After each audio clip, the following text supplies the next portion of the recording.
Hello, this is Shige-san and Hiroshi Hayashi, Japan. Aliens or weapons? Haniwa were guns. This is a story about, and this is a report from Mr. Shige-san.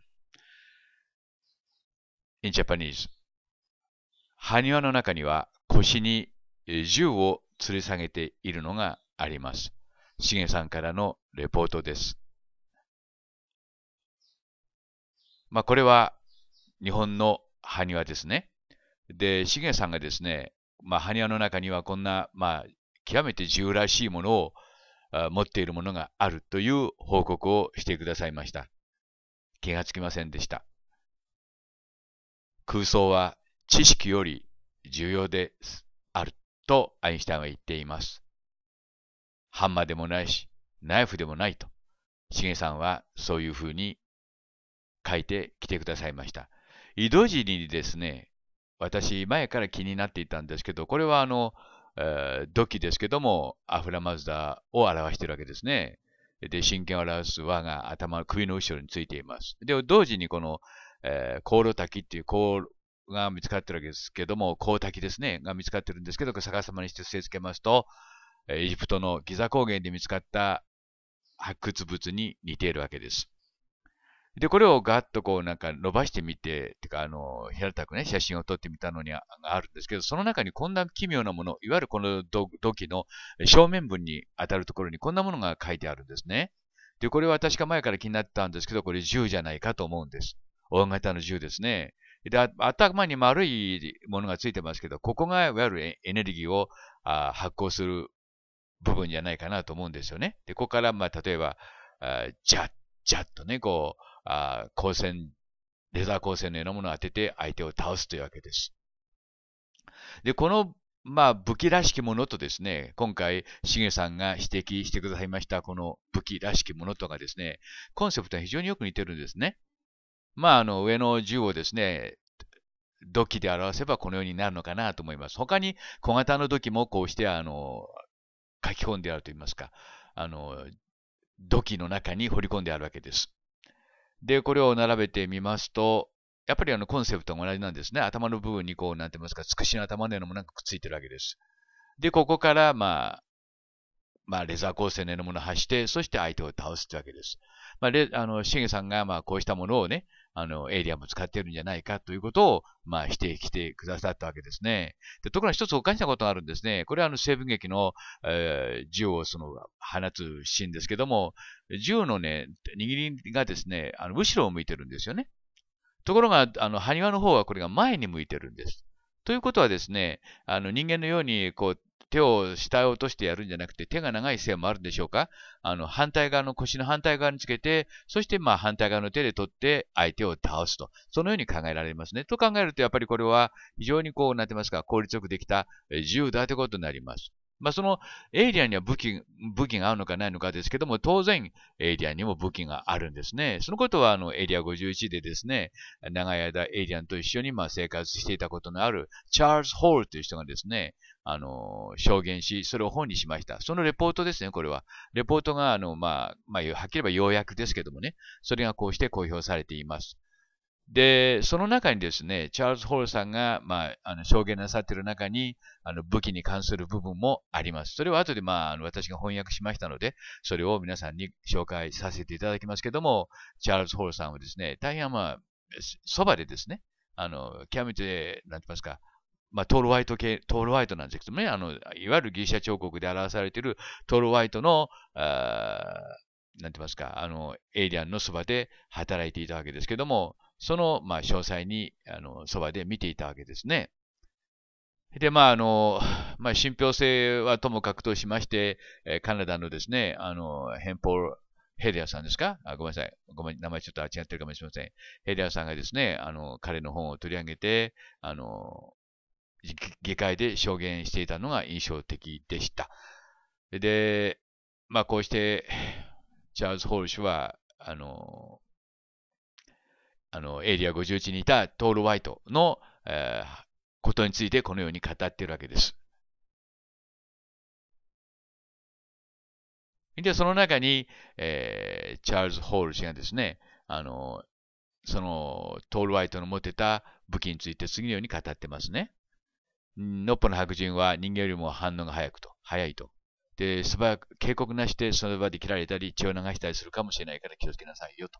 怖いですね。まあ頭いいだけにね、切れるんでしょうね。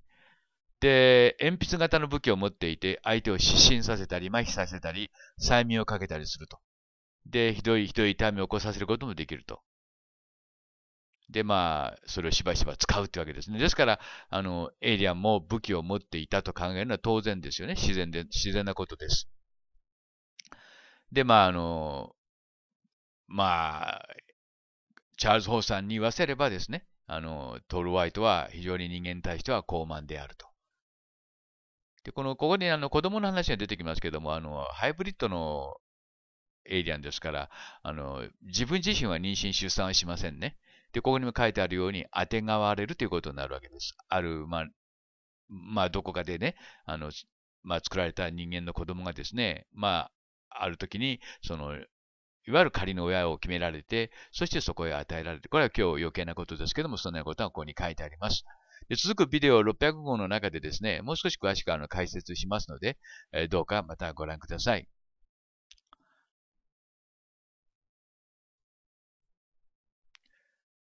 大変なテクノロジーを持っているみたいですね。ですから、アインシュタインが前ね、大統領に進言、中言したように、UFO であっても、相手が、エイリアンであっても、攻撃を仕掛けようなんてことは絶対に考えない方がいいですね。技術力の差はもう歴然としてますから。それは、皆さんも多分、そのように考えていらっしゃるんじゃないかと思いますね。ということで、しげさんが送ってくださったレポートについての報告を終わりますが、私の結論はですね、これは武器であると。武器でなかったら何なのかということになってしまうんですよね。はい。もう一度尋ねますけども、武器でなかったら何なのかということになってしまうんですよね。で、これは先ほどの土器の前面部に、描かれている奇妙な物体ですけども、これが武器でなかったら何なのかということになってしまいますよね。最後に、しげさんからのメールを皆さんに紹介いたします。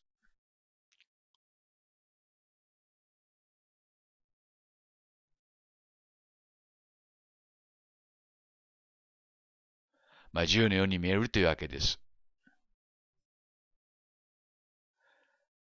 ナイフを持っているわけがありませんからね。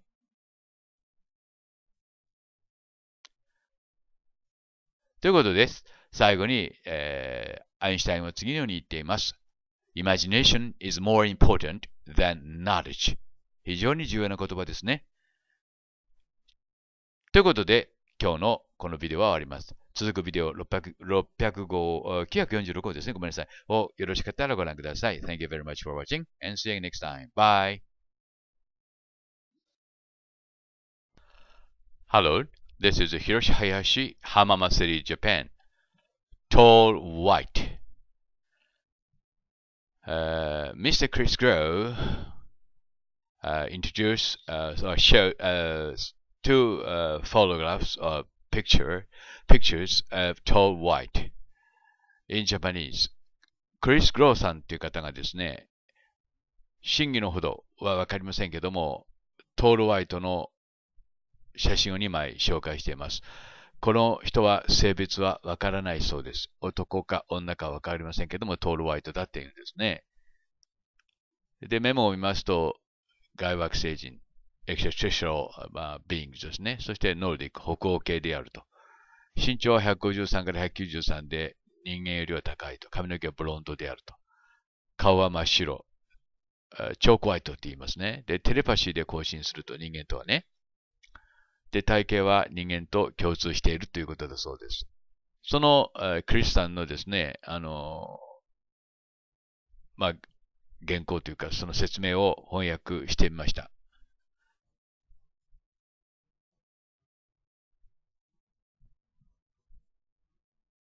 で、現在、トール・ホワイトはアメリカ政府と仕事をしていると。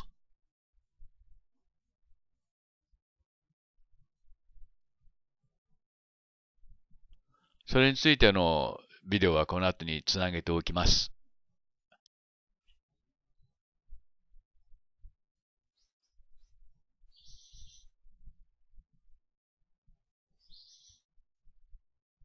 で、もう一枚の写真がこの写真なんですね。どういう風にして、どこで撮ったかわかりません。で、そこでですね、もう一回原点に帰って、ギリシャ彫刻っていうものを見てみますよね。ギリシャ彫刻っていうのは何度も証明しましたように、神々がですね、当時の、等身大で自分たちの姿を、3D プリンティングテクノロジーによって彫ったわけであります。つまり人間が人間を彫ったのではなくて、神々が神々自身を彫って、我々がね、記念撮影するように、写真撮るように撮っていたということなんですよね。出ないというなら、これは誰かという問題も出てくるわけです。そこで、スウェーデン、いわゆるノーディック、北欧系のスウェーデン人という言葉が出てきましたので、北欧のスウェーデン人の、女性を、の写真を拾ってみました。これが北欧ノーディックの、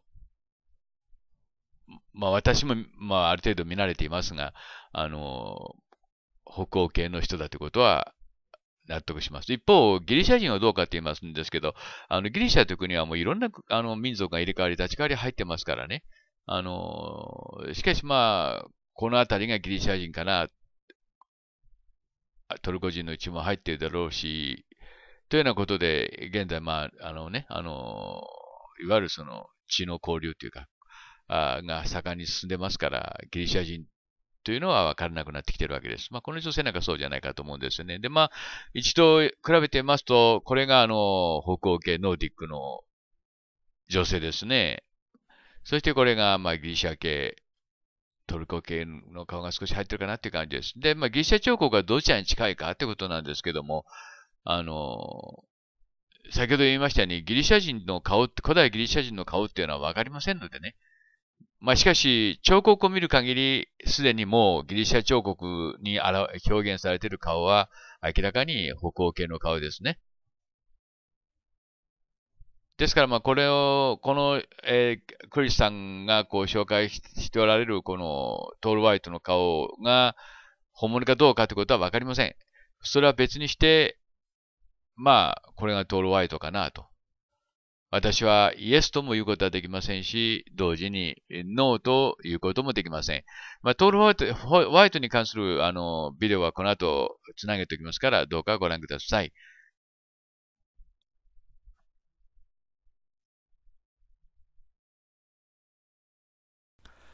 Hello, this is Hiroshi Hayashi, Hamama City, Japan. This is a sort of an interview program of Home Pope Hilaire, the former Prime Minister of Defense and Force in Canada, and he said, "Alien life forms present among us." This is a story about it with my translation. Thank you very much. It's great to have you with us on our show. Why do you say that UFOs are as real as the airplanes flying over our heads? Well, because I know that they are. They've been, as a matter of fact, they've been visiting our planet for thousands of years. And one of the cases that would interest you most, if you give me 2 or 3 minutes to answer, is during the Cold War, 1961, there were about 50 UFOs in formation flying south from Russia to across Europe. And the Supreme Allied Commander was very concerned and about ready to press the panic button when they turned around and went back over the North Pole. They decided to do an investigation, and they investigated for 3 years, and they decided that with absolute certainty that 4 different species at least, had been visiting this planet for thousands of years. So we have a long history of UFOs, and of course there's been a lot more activity in the last few decades since we invented the atomic bomb, and they're very concerned about that and the fact that we might use it again. And because the whole cosmos is a unity, and it affects not just us, but other people in the cosmos. They're very much afraid that we might be stupid enough to start using atomic weapons again, and this would be very bad for us and for them as well. So no serious scientist has ever publicly confirmed evidence of an encounter with extraterrestrials. Why would scientists not confirm the facts if they exist? I'm afraid they must go out of their way not to find, because if they did, you know, even 10% of the amount of research I've done in the last 8 years, they would be as convinced as I am. I mean, they could do it even faster.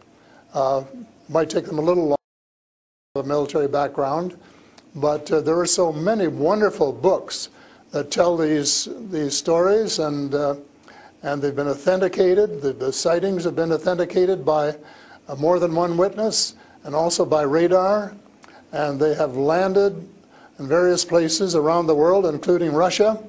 There's a famous case there. I can't remember the name of the place, but it was widely reported at the time. A man wrote a book about it, and then the French bought the book rights so that it wouldn't be circulated around. There's just so much evidence. Take the time off to do a little bit of research and study, but people just are, you know, some people are interested and will take the time, and the others just say, oh, you know, it's just fantasy. Mm-hmm. But since I've been public on this subject, I get probably 3 or 4 emails a week from all over the world, from people who have actually witnessed sightings, and some of them who have actually been on the ships, and some of them who have actually been transported to another planet. And so this information is not, you know, it is top secret in a way that the governments aren't talking about it. But if you listen to the whistleblowers and the people who have worked in the industry and who know what is going on, there is just a lot of information out there, and it doesn't take very long to get your hands on it. But see, the problem is that some people who report UFO sightings and alien abductions have been shown to make things up, and to make things up to be famous, to make money, or just for a prank. How do we tell fiction from a fact? Well, you have to spend a lot of time trying to find, we used to say, separating the wheat from the chaff, and it takes a lot of effort. When I was minister, I got sighting reports, and when we checked them out, about 80%, about 8 out of 10, were not real. There were sights of Venus or plasma or, you know, a dozen other things, but there were 15 or 20% for which there was no explanation, and they were the genuine unidentified flying objects. These things go way back. One of the conferences I went to was in Las Vegas, was promoted by a chap who had written a book about crashes. And there were dozens and dozens and dozens of them, and many of them very, very well authenticated, so that it would be impossible to read all of that evidence and not to come to the conclusion that these vehicles were real. Have you ever had your own encounter? Not an encounter with aliens, no. I have seen a UFO about 120 miles north of Toronto over Lake Muskoka, where I have a cottage. And 2 years ago, last Canadian Thanksgiving, which is October, my wife decided she wanted to go out and look at the stars. So I'm not much of a night man, but I put on my cap and went out with her. And she looked into the eastern sky and said, "There's a star." And I turned around the other way and I said, "Oh, there's a much brighter one over here." And she looked, and it was. And we watched it until our necks almost broke for about 20 minutes. And it was definitely a UFO, because it could change position in the sky by 3 or 4 degrees in 3 or 4 seconds. And I checked out, there were no satellites that could do that. The space station wasn't going by, and it isn't able to move that fast anyway. And there was no other explanation except that it was the real thing. And 2 days later, I went down on the dock, got a comfortable chair, and watched it came back almost to the same spot and entertained me for as long as I could take it. and then I went back to the cottage. But it was very interesting because it would drop down in the sky and then it would roar back up, and then it would shift across a few degrees and do a circle and come back at a speed, but just astronomical speeds. As you know, they travel very, very fast. So does it just look like a falling star that falls really quickly and then rises again? What does it look like? Well, it just looked like a star. It just looks like a star. Right. And I don't know if you're a person who's ever read the Bible or not, but I think the Star of Bethlehem is God's flying saucers. Mm-hmm. But you also tell me that people write you emails, 3 to 5 emails a week, and they've actually been abducted or they have encounters with the aliens. Do they actually tell you what these aliens look like? I mean, everyone's interested. How would I know if I see an alien and if he abducts me? Well, the first question you have to ask is how many species are there? And I used to think there were, between 2 and 12. And Apollo astronaut Edgar Mitchell, who came to Toronto a few years ago and had dinner with us, agreed there was somewhere between 2 and 12. But the latest reports that I've been getting from various sources are that there are about 80 different species. And some of them look just like us, and they could walk down the street and you wouldn't know if you ran, walked past one. And they're what we call the Nordic blondes, and also the tall whites, who were actually working with the United States Air Force in Nevada. They're able to get away with that. They had a couple of their ladies dressed as nuns went into Las Vegas to shop, and they weren't detected. And I have a friend who saw one of the men walking along the street, and somebody who would recognize that they were different, and he did. So there are those kind, and then there are the short grays, as they're called, and they're the ones that you see in most of the cartoons.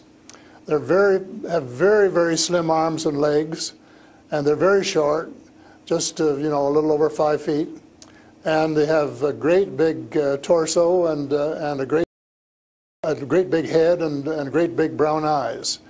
But they're different species, so you have to know that they're different species, and and know that they're all different. Mm-hmm. So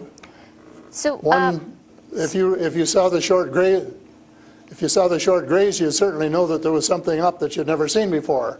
But if you saw one of the Nordic blondes, well, you'd probably say, "Oh, I wonder if she's from Denmark or somewhere." So this species that you're describing, are they all different in terms of nice and mean? Are some of them nice and benevolent? Are others nasty? Or how are they? Are they good to people on Earth, or are they here to harm them? Well, it's a difficult question to answer because they have different agendas. And maybe all of us on Earth should have the same agenda, but you couldn't say maybe that Russia and China and the United States all had the same agenda at every turn, because they don't. And I would say that nearly all are benign, they're benevolent, they want to help us. There may be 1 or 2 species which do not. And that's one of the things I'm investigating at the moment, is to see who they are and what they're up to and what their agendas really are. All right, we're talking to Paul Hellyer, former Canadian Minister of Defense, who says extraterrestrial life forms exist and are present on Earth. We'll talk more about what they are and why they're here after a short break. Stay with us. And we're back with Paul Hellyer, former Canadian Minister of Defense, to talk about extraterrestrial life forms. Great to have you back. So these extraterrestrial creatures, where did they come from and how did they get here to Earth? They come from various places. For a long while, I only knew about ones who came from different star systems. The Pleiades and Reta Reticula and several other star systems, but in the last few months I have met people who have made me aware of that there are some in our star system, and that there are actually extraterrestrials who live on a planet called Andromeda, which is one of the moons of Saturn, and that there are others on Venus and some on Mars, and that they may be interacting between themselves. I suspect that they are, because there is what of these people, and they have rules. For example, one of the rules is that they don't interfere in our affairs unless they're invited to. And that's one of the reasons probably that we haven't seen more of them until very recently. And so but what do you mean? There are a lot of people who want to interact with them. There are a lot of people who actually want to see them and know who they are. What, they need a special invitation to interact with us? What does it mean? They don't want to interfere into our affairs. They want to tell us how to run our affairs. They have accepted the fact this is our planet and that we have the right to run it. But they're very, very concerned. They don't think we're good stewards of our planet. We're not. We're clear-cutting our forests, and we're polluting our rivers and our lakes, and we're dumping sewage in the oceans, and we're doing all sorts of things which are not what good stewards of their homes should be doing, and they don't like that, and they've made it very clear. And as a matter of fact, they have given us a warning. How? And this has come from more than one source. How have they made it clear? What have they done? They have talked to people. One of the chaps I talked to about a month ago was interacting with them in 1974, he and his brother in Peru, and they were taken to Andromeda, teleported, and they were told what the people there think, and that we're really wrecking our planet, and in fact that something dreadful is going to happen to it if we don't smarten up and change our ways. We spend too much time fighting each other. We spend too much money on military expenditures and not enough on feeding the poor and looking after the homeless and the sick, and that we are polluting our waters and our air, and that we're playing around with these exotic weapons, thermonuclear weapons and atomic weapons, which have such a devastating effect both on our Earth and on other areas in the cosmos, and they don't like that. And that's the reason they would like to work with us to teach us better ways, but only, I think, with our consent. And they work through individuals, and they try and pick out individuals who won't be frightened to death of them, because they can give you quite a fright. One of the cases I'm familiar with was the tall whites in Nevada, where the United States Airmen working with them, were just frightened to death of them. And one, Charles Hall, rescued the daughter of one of the high-up people in the tall whites, and as a result became very good friends with the mother. And as soon as they could trust each other, they had a wonderful relationship. And he wrote a book about it. It's called Millennial Hospitality. Millennial Hospitality. And it tells you how you go through these stages of being scared out of your wits. But then when you establish a trust and a working relationship, why you can have the same relationship, same kind of relationship that you would have with someone here on Earth. But here's what I'm thinking. If you're outing their presence, which is clearly not what they want since they're hiding, why aren't they so afraid of, why aren't you afraid of repercussions? Because you're obviously stating that they're here among us, and you're telling me all the species that exist. They are here among us, and I'm not afraid because in most cases, as far as technology is concerned, they're light years ahead of us, and we have learned a lot of things from them. A lot of the things that we use today, we got from them, lead lights and microchips and Kevlar vests and all sorts of things that we got from their technology, and we could get a lot more too, especially in the fields of medicine and agriculture, if we would go about it peacefully. But I think maybe some of our people are more interested in getting their military technology. And I think that's wrong. I think that's wrong-headed.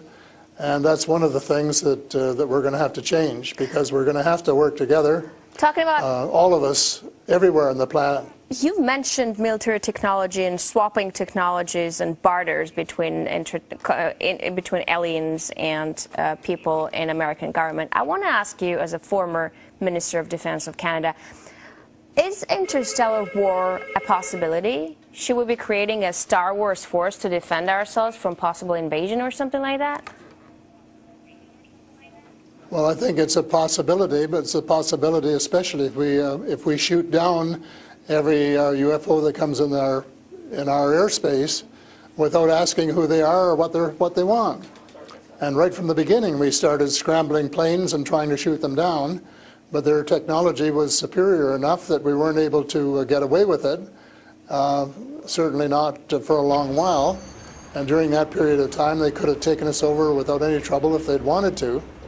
So I think we have to, rather than develop our own Star Wars, Earth Star Wars, to protect ourselves against them, that we should work with the benign species, who are the vast majority, and work together and rely largely on them, of course, and cooperate so that we would be contributing something at the same time. But I don't think there's any point in us developing a galactic force that would tempt us to go out on our own and get into mischief, which is one of the things I think some of them are concerned about. But what do you expect to happen if people start to believe in alien existence? Because things are definitely going to change. Our lives aren't going to be the same anymore. Well, I hope that's the case.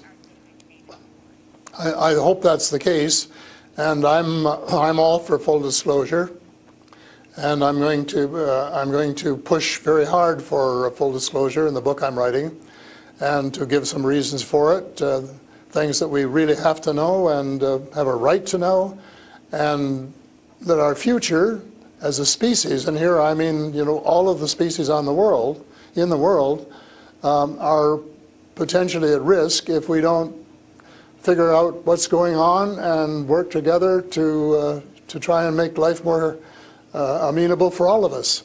But and to work with our neighbors from other planets as well. But still, like, I'm thinking to myself, if they've been here for such a long time, as you say, and they're interested in helping humanity, as you say, why is our world such a mess? I mean, if you want to help someone, you just help someone. You don't wait for someone to invite you to help that someone, no? Well, I don't, you know, it's something that I think parents can sometimes say to their children, this is what you should do. But that doesn't mean the children are going to do it, does it? Because the cosmos is based on free choice. And we're given the option of making mistakes, of making wrong choices. And I guess what bothers some of us is we've made too many wrong choices and not enough right choices. So we're going to have to start switching our priorities and stop spending so much time and effort and weapons to kill each other or to dominate each other, and spending a lot more time on how to help each other to have a better society and life which is healthier, and where the health care is better, and where the food distribution is better, and where the air is cleaner and the water is cleaner, and all of those things that are waiting to be done if we just get together and row, as we say, rowboat, row in the right direction, the same direction. And it's possible, but it's a tall order, and so far we haven't done it. My thesis will be that we have to do it, and we have to start doing it right away. Thank you so much for this interesting interview and insight on extraterrestrial life. That was Paul Hellyer, former Canadian Minister of Defense. He says aliens exist and live among us on Earth. That's all the time we have for today. I will see you in the next edition of Sophie & Co.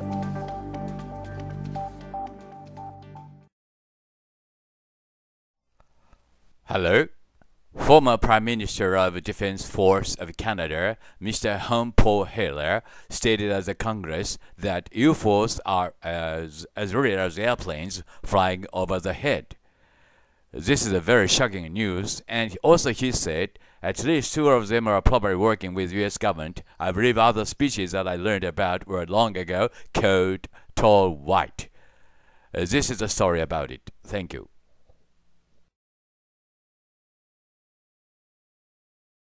To speak to a symposium at the University of Toronto, and I said UFOs are as real as the airplanes flying overhead.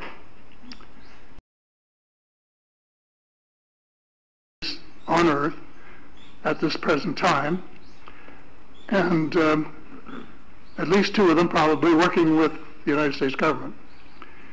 The other species that I learned about not too long ago was called the tall whites. To become spiritual beings and practice the one tenet that the world's major religions have in common, and that is the Golden Rule.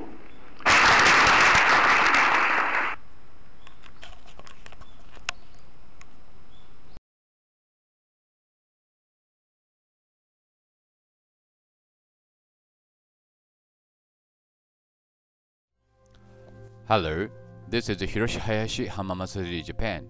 Today, I would like to talk about Mr. Charles Hall's story about tall whites. In Japanese, チャールズ・ホワイト氏が語ったですね、トール・ホワイトについての話をもう一度検証してみます。このチャールズ・ホワイトという方はですね、いわゆるエリア51のすぐ近くにあるインディアン・スプリングス・バリーっていうところに基地があるんですけども、そこで、気象観測士として、働いていたわけですね。その間に、トール・ホワイトと親しくなり、トール・ホワイトの生活を間近で見たということなんですね。で、その記録をですね、ずっと、彼は残したといいますか、それも最初は小説として書いたんですけどもね、身元がバレないようにということでしょうか。しかし最近になってその時の様子をですね、克明に証言し始めたわけであります。なぜ彼の証言を私が信用するかというとですね、カナダの前国防大臣のポール・ヘリアさんですね。ごめんなさい。ヘリアさんが彼の名前を取り上げてカナダの議会で証言したからであります。そういう意味も含めまして、その詳しくはこの続くビデオの中で話しますが、そういうことも含めてどうかご覧ください。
Hello, this is Hiroshi Hayashi, Hamamatsu City, Japan.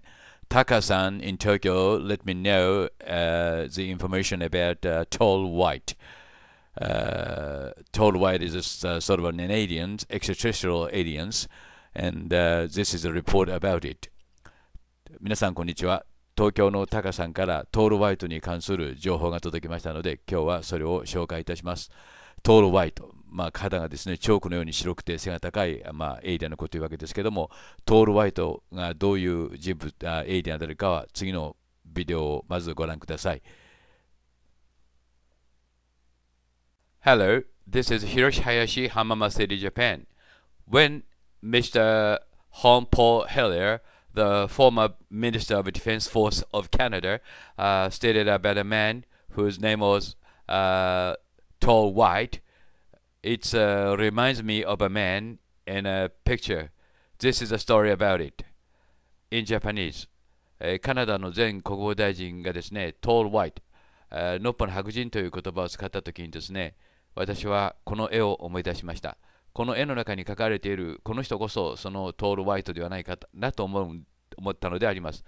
長頭人間、頭長くて、手が長くて、そして手とか腕が長くてですね、手が非常に小さいですね。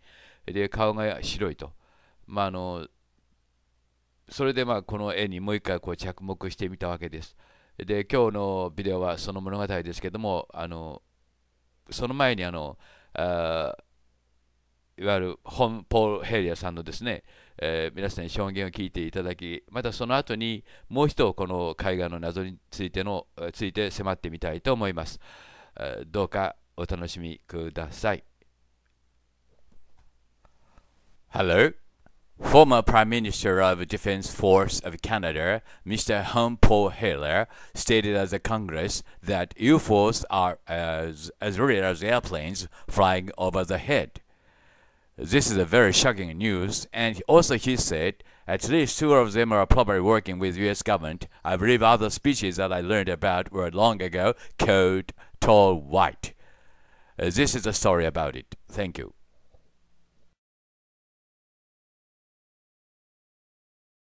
To speak to a symposium at the University of Toronto, and I said, UFOs are as real as the airplanes flying overhead.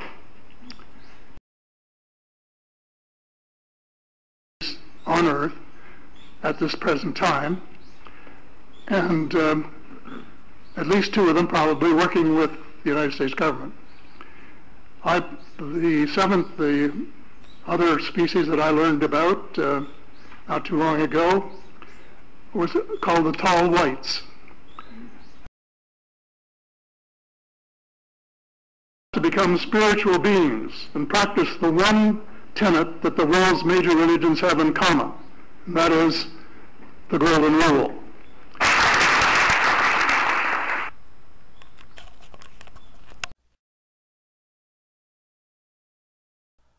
Hello, this is Hiroshi Hayashi, Hamamatsu, Japan. Today is a story about a report on tall whites by Charles Hall, who was engineer at Nellis Air Base, USA, and he talks about tall white or extraterrestrial aliens or space aliens, and this is a story about it in Japanese. 皆さんこんにちは。チャールズ・ホールさんのですね、トール・ホワイトに関する証言を今日は皆さんに改めて紹介いたします。一つの資料としてとても重要な資料だと思いますので、これだけ独立して、お読みいただければ幸いです。題名は Charles Hall and the Tall Whites。トール・ホワイトという名前はですね、カナダのポール・ヘリアさんですか、前国防大臣が議会で証言して一躍世界に知られるところとなりました。ではそれをご覧ください。